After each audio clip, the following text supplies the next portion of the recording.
Halo adik-adik, selamat datang kembali di channel Widyarta Fisik. Pada video pembelajaran kali ini kita akan membahas tentang tegangan permukaan. Apa sih itu tegangan permukaan? Jadi tegangan permukaan itu merupakan suatu peristiwa yang terjadinya tegangan antara permukaan air ketika di atas permukaan air tersebut terdapat suatu benda yang ringan atau yang tipis gitu, sehingga dia tidak tenggelam ke dalam permukaan air. Jadi dia tetap bisa terapung, yang mana contoh peristiwa tegangan permukaan yang bisa kita lihat dalam kehidupan sehari-hari itu sangat banyak sekali. Yang pertama misalnya kita pernah melihat bahwa ada serangga itu yang bisa berjalan di atas permukaan air atau bisa hinggap di atas permukaan air tanpa tenggelam. Nah, di sini merupakan contoh peristiwa tegangan permukaan. Nah, dari gambar ini kita bisa lihat bahwa di kaki serangga ini terdapat, nah dia ketika ada nyentuh air. Nah, ini kita lihat bahwa air tersebut memang terjadi tegangan terjadi cekungan gitu. Jadi peristiwa sini menunjukkan terjadi tegangan permukaan. Jadi ketika dia ada serangga diam di sini maka dia tidak tenggelam. Kenapa? Itu karena diakibatkan adanya tegangan permukaan yang diberikan oleh air terhadap serangga ini. Oke, contoh lainnya lagi, ketika misalnya kita bermain gelembung sabun gitu ya, atau kenaikan batas air pada pipa kapiler dan terbentuknya buih pada gelombang air sabun. Jadi ketika kita main sabun maka terbentuknya buih-buih atau gelombang pada buihnya. Oke, terus berikutnya lagi contohnya air yang keluar dari pipet berupa tetesan berbentuk bulatan-bulatan atau silet. Jadi silet ketika kita masukkan ke dalam permukaan air maka dia tidak akan tenggelam, dia akan terapung. Tapi diletakkan harus secara pelan-pelan, tidak boleh diletakkan secara tergesa-gesa. Terus cara meletakkannya juga harus dilakukan secara dengan penampang melintang. Ini misalnya permukaan air. Nah, ini misal permukaan air, ini ada wadah gitu misalnya. Kemudian kita punya silet, kita masukkan dia pelan-pelan jadi sedang melintang, jadi ditidurin. Nah, nih, kurang lebih kayak gini ya. Nah, di sini ada siletnya ditidurin, maka secara pelan-pelan dia tidak akan tenggelam ke dalam air karena dia mendapatkan tegangan permukaan yang diberikan oleh permukaan air ini. Nah, jadi terus contohnya lagi atau jarum atau apapun yang kalian letakkan pelan-pelan.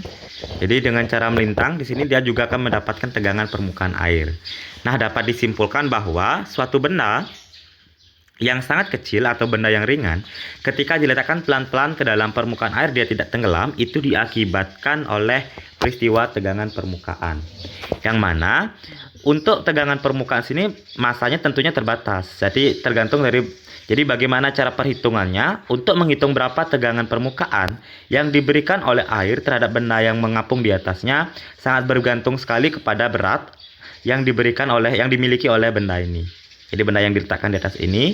Jadi cara perhitungannya, mari cek di berikutnya. Nah, ini tegangan permukaan. Jadi gambar di sini menunjukkan tegangan permukaan itu merupakan berat benda yang dibandingkan terhadap luas penampang. Panjang permukaan. Panjang permukaan yang dimaksud, kita mengetahui silet bahwa ada dua permukaan, panjang di atas dengan permukaan yang di bawah. Dengan demikian maka D ini bisa kita ganti dengan 2 kali L. Jadi maka dapat dituliskan tegangan permukaan sama dengan ini F ini gaya yang diberikan oleh benda ini dia berupa gaya berat, maka boleh kita gunakan W sama dengan D itu bisa diganti dengan 2 kali dengan L. Jadi kalau panjang ininya ditambah dengan panjang bawahnya atau 2 kalikan. Jadi sama saja. Jadi dengan sini tegangan permukaan itu satuannya adalah Newton, harusnya Newton per meter ya. Newton per meter. Nah, ini harusnya Newton per meter. Sementara gaya satuannya adalah Newton dan panjang permukaan satuannya adalah meter. Nah, terus bagaimana pengaplikasian rumus tegangan permukaannya di sini ke dalam perhitungan secara matematis di fisika? Mari kita cek ke dalam soal berikut ini. Oke, mari cek ke soal pertama. Dikatakan sebuah jarum panjangnya 5 cm. Nah, sini ada jarum ya, berarti jarum juga punya 2 sisi, berarti 5 cm dan 5 cm. Dengan demikian D-nya adalah 10 cm. Atau boleh kita tulis L panjang itu adalah 5 cm, rubah jadi meter, berarti 5 kali 10 pangkat min 2 meter. Diletakkan pelan-pelan sehingga terapung dari permukaan air yang tegangan permukaannya sudah ada tegangan permukaan. Nilainya adalah 7,5 kali 10 pangkat min 2 Newton per meter. Sudah dalam satuan SI semua. Diminta berapakah berat jarum maksimal? Berarti W yang diminta beratnya. W di sini sama aja artinya dengan gaya, sama aja artinya dengan F. Yang mana rumusnya adalah tegangan permukaan sama dengan F per D. Dan D bisa kita ganti dia dengan 2L karena dia ada 2 permukaan. Jadi tegangan permukaan, F di sini merupakan gaya, gayanya bisa kita ganti dengan W, masukkan W dibagi dengan 2L. Oke, tegangan permukaan nilainya ini adalah 7,5 kali 10 pangkat minus 2 sama dengan G beratnya mau ditarik per 2 dikali L. L ini panjangnya 5 kali 10 pangkat minus 2. Kita langsung aja, berarti 7,5 kali 10 pangkat min 2 sama dengan W per 2 kali 5 10. 10 kali 10 pangkat min 2 sama aja artinya dengan 10 pangkat minus 1. Hasil ini kita kali silang ke sini. Jadi 7,5 kali 10 pangkat min 2 kali 10 pangkat min 1 sama dengan W. Jadi 7,5 kali 10 pangkat min 3 itu sama dengan W. Jadi beratnya adalah 7,5 kali 10 pangkat min 3 dengan satuan Newton. Sementara di sini adanya satuan mili Newton.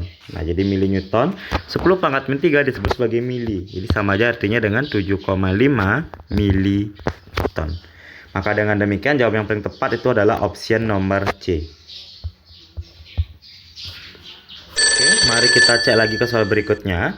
Sebuah kawat dibengkokkan membentuk huruf U dengan kawat kecil bermassa dan kawat kecil bermassa 0,2 gram dipasang dalam kawat tersebut. Nah, sini kalau huruf U berarti ya kemungkinan kayak gini ya. Ini huruf U-nya, kawat huruf U, kemudian di sini dipasang kawat kecil. Atau kayak gini, ini juga huruf U dipasang kawat kecil, atau kayak gini. Nah, sekarang mana kira-kira yang benar? Gambarnya ntar kita lanjut baca lagi. Kita gampang, ini kawatnya yang merah. Nah, ini yang merah kawatnya. Terus berikutnya di soal kita dikatakan kawat dicelupkan ke dalam lapisan sabun sehingga terbentang lapisan sabun. Berarti sini nanti ada lapisan sabun, di sini juga ada, atau di sini juga ada lapisan sabun. Kawat mengalami, sini lihat, kawat mengalami gaya tarik ke atas. Berarti kawat mengalami gaya tarik ke atas. Kalau kayak gini nggak mungkin gaya tarik ke atas, karena di sini nggak mungkin ada lapis sabunnya kan di sini. Jadi kalau lapis sabun ke sini, maka kawat ini akan tertarik ke bawah karena lapis sabun sepanjang ini. Maka dengan demikian jawab yang tepat ini. Jadi sepanjang ini ada lapis sabun. Jadi karena ada lapis sabun, maka kawatnya akan terdorong menuju mendekati ini. Nah, diterdorong ke atas lapis sabunnya. Di sini ada gaya lapisan sabun. Ada gaya ke atas yang diakibatkan lapis sabun. Berarti ini udah nggak mungkin. Ini hapus ya. Oke, terus berikutnya ada gaya ke atas yang diakibatkan lapisan sabun. Nah, berikutnya dikatakan lagi agar tetap seimbang pada kawat kecil jadi yang merah ini gantungkan beban bermassa. Dengan demikian di sini digantungkan beban lagi, maka ada beban lagi beban bermassa. Nah, di sini ada WB berat beban. Ingat juga kawatnya dia juga bermassa, maka akan ada berat kawat. Jadi ada WK.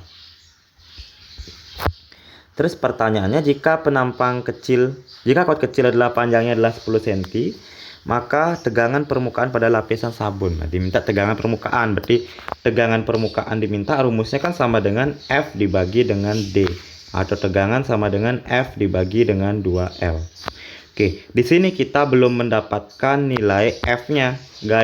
Berapa gaya yang berapa gaya yang ingin mengangkat dia ke atas ini. Di sini dikatakan agar tetap setimbang. Jadi kalau agar tetap setimbang, maka berlaku hukum 1 Newton, yaitu sigma F sama dengan 0. Pada sigma F sama dengan 0, di sini ada berapa gaya? Ada 3 gaya bekerja. Ada F, ada berat beban sama berat kawat. Yang ke atas arahnya positif, jadi gaya angkat dikurang dengan berat beban dikurang dengan berat kawat, nilainya akan sama dengan 0. Kalau dimintanya gaya angkat, gaya ke atasnya sama dengan berat pindah ruas ke sebelah jadi positif. Jadi berat beban ditambah dengan berat kawat. Ini berarti massa beban dikali gravitasi tambah massa kawat dikali dengan gravitasi. Massa beban kita nilainya adalah 0,2 gram. Berarti 0,2 kali 10 pangkat min 3 dikali dengan 10. Massa beban 0,1 ya. 0,1 nih kita ganti 0,1. Sementara massa kawatnya itu yang 0,2 gram. Berarti tambah 0,2 kali 10 pangkat min 3 dikali gravitasinya 10. Kita lanjut. 0,1 dikali dengan 10 kan 1, berarti 1 kali 10 pangkat min 3. 1 kali 10 pangkat min 3 ditambah 0,2 kali 10 berarti 2. 2 kali 10 pangkat minus 3. Berarti jawabannya adalah 3 kali 10 pangkat minus 3. Oke, dapat kita nilai F segini. Sekarang masukkan ke tegangan permukaan, ke rumus ini. Jadi F nilainya adalah 3 kali 10 pangkat minus 3 dibagi 2. Masukkan 2, L-nya panjangnya adalah katanya 10 cm. Karena dia 10 cm berarti 10 pangkat minus 1. Jadi kita rubah jadi meter. Jadi kan 10 cm itu 0,1 meter kan? 0,1, satu angka di belakang koma. Maka atau boleh kita tulis 10 pangkat minus 1. Oke, kita lanjut aja. 3 bagi 2, hasilnya adalah 1,5. Kemudian kalau pembagian pangkat, pangkatnya dikurang. 10 pangkat min 3 dikurang 10 pangkat min 1 adalah 10 pangkat minus 2. Nah, jadi dengan demikian maka jawab yang paling dengan satuan kalau tegangan permukaan berarti Newton per meter. Jadi jawab yang paling tepat itu adalah option nomor A ya. Jadi 1,5 kali 10 pangkat min 2 Newton per meter ya. Oke, demikianlah adik-adik contoh soal dari tegangan permukaan. Kalau ada yang ingin kalian diskusikan, mari kita diskusikan di kolom komentar. Dan jangan lupa tonton video pembelajar yang lainnya. Selamat dan semangat belajar. Terima kasih.